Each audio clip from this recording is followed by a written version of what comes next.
MiniMax H3 is absolutely blowing up across the AI creator community right now. But is it strong enough to beat LTX 2.5, a model that also just dropped a few days ago?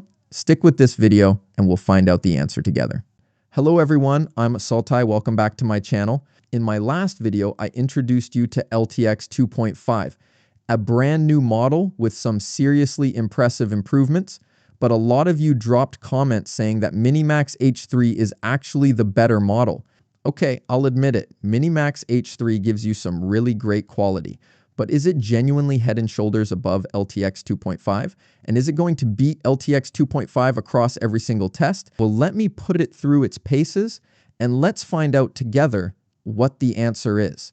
And don't skip through this video, because if you do, you're going to miss some really important stuff. Now, smash that like button for me, subscribe if you haven't already, and let's get straight into it. Okay, before we jump into today's tests, let me give you a quick rundown on MiniMax H3 for anyone who hasn't come across it yet. So as you can see here, this is an open source model that's just dropped, and it's genuinely astonishing that it's sitting right at the top of the leaderboard for video tasks, beating out a whole load of big name paid models that I'm sure you're familiar with, like SeaDance 2.0 and Kling 3.0. And here's the cool part, you can grab the official workflow right inside ComfyUI.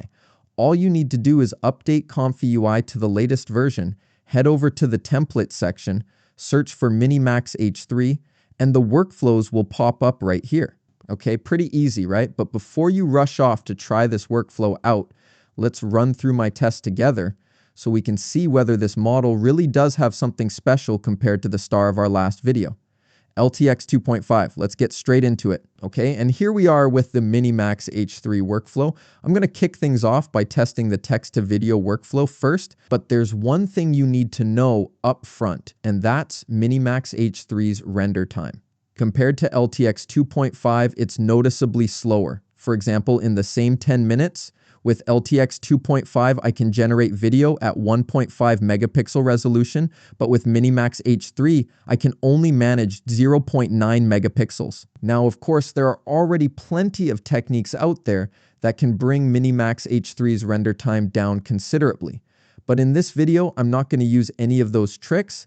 Just to keep the comparison as clean and fair as possible, I'll be uploading a dedicated video on optimizing the MiniMax H3 workflow later, so keep an eye out for that. So for this video, I'm going to be comparing both models at the same output resolution of 0.9 megapixels.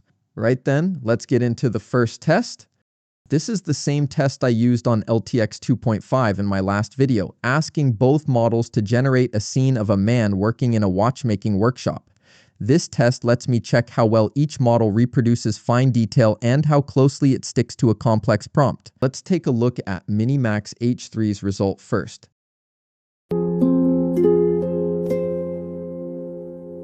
The result is genuinely really good. The model followed almost every description in the prompt. The man is working away, and the room setting is exactly what I asked for. But there are two specific things I want you to pay attention to here. In the prompt, I described the man as having a mole on his left cheek and a sticky note on the desk with the word workshop written on it. And just look at this. The model has given us exactly what I asked for.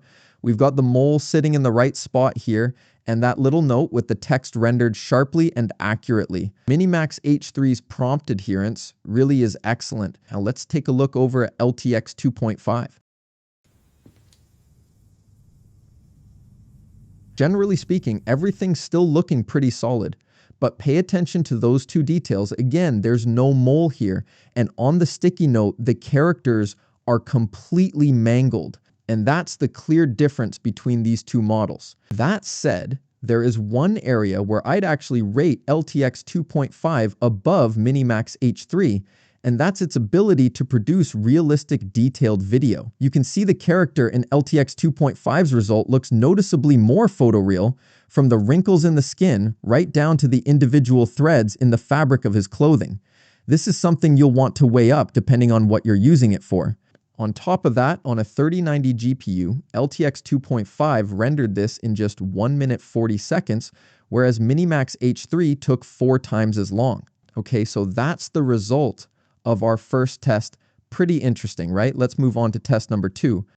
Okay, for the second test, I'm sticking with the same test I ran in the last video. The goal here is to focus more specifically on each model's ability to render text within a video.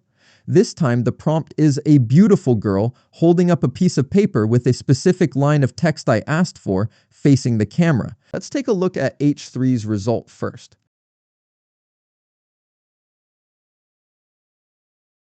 Just like in the first test, the model sticks really closely to the prompt, and the text on the piece of paper is rendered completely accurately exactly as I asked for. Now let's move on to LTX 2.5.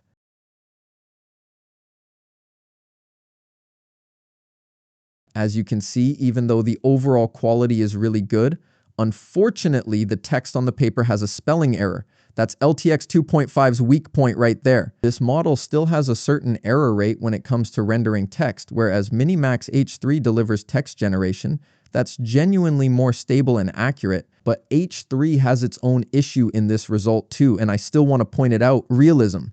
LTX 2.5 still produces results that are frighteningly lifelike. Just look at the skin on this girl's face and hands. Every detail is incredibly natural. If it weren't for that spelling mistake, plenty of people would probably think this was real footage. Meanwhile, H3's result still gives away that it's an AI-generated video. Okay, let's move on to the next test, and I'm pretty confident a lot of you are going to enjoy this result.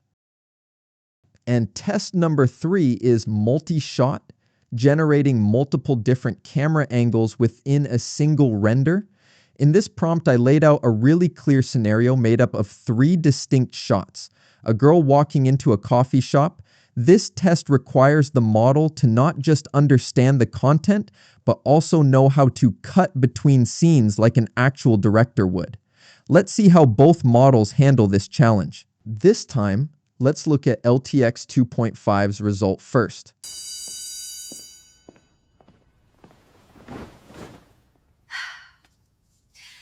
Hello, Sotai. I love your channel.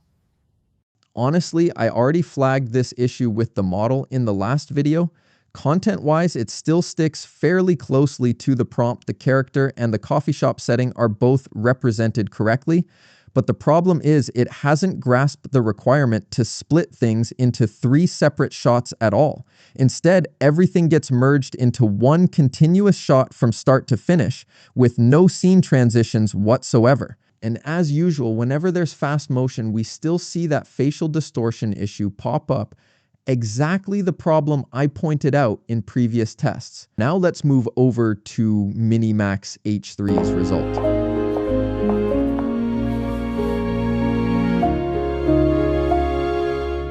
Hello, Sotai. I love your channel. And honestly, this is on a completely different level. The model clearly split things into 3 distinct shots, with smooth, genuinely cinematic transitions between them, like watching an actual movie trailer. What's even more impressive is that the character stays almost perfectly consistent across all 3 shots. The face, the outfit, right down to the hairstyle, with no serious distortion happening anywhere.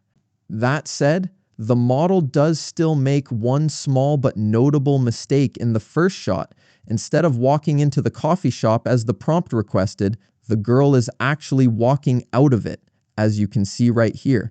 This is a directional logic error, but from my experience, it's something you can fix by writing a more detailed and precise prompt, or simply by re-rendering a few more times until you get the result you're happy with. Overall, if you're looking for a model that can handle multi-shot scripts and tell a story across multiple camera angles, MiniMax H3 is clearly the best option out there right now.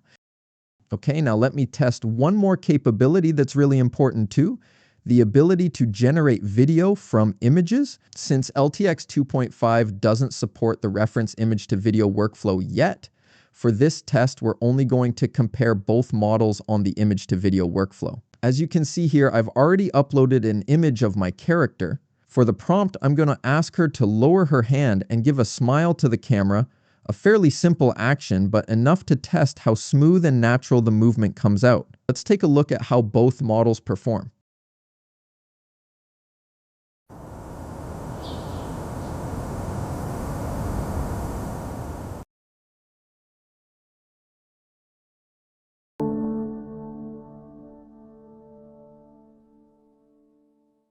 In this test, both models do a pretty solid job of keeping the character consistent throughout the video, with no distortion or face switching happening midway.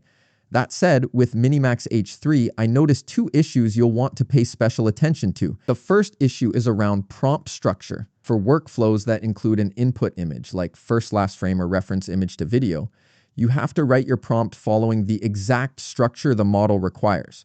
This directly affects the accuracy of your output. If you get the structure wrong, you'll often end up with the character basically standing still with no clear movement at all. For example, as you can see here, the prompt I fed into the MiniMax H3 workflow is pretty complex with a lot of formatting requirements.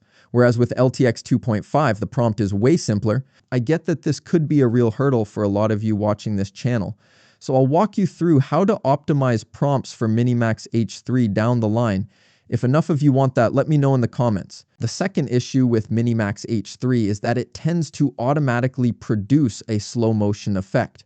You can see the girl in the video moving pretty slowly, the camera drifting along slowly too, missing that natural feel it should have. If you look back at LTX 2.5's result, the movement there is clearly a lot smoother and more natural. And this isn't some random one-off thing that only happened in my test.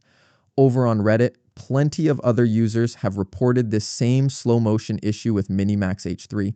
The community has come up with a few fixes for it, but they usually come with a trade-off in image quality. So that's another really important factor you need to weigh carefully when choosing between these two models. Okay, and that's everything I wanted to share with you in today's video. Overall, MiniMax H3 is genuinely really good, and in a lot of areas, it clearly outperforms LTX 2.5. But if your goal is to create the most realistic looking videos possible, especially with less complex prompts, LTX 2.5 is still the option I'd recommend considering. If you found this video helpful, don't forget to hit like and share it so more people can find the channel. Thank you all so much, and that's it for now. See you in the next video.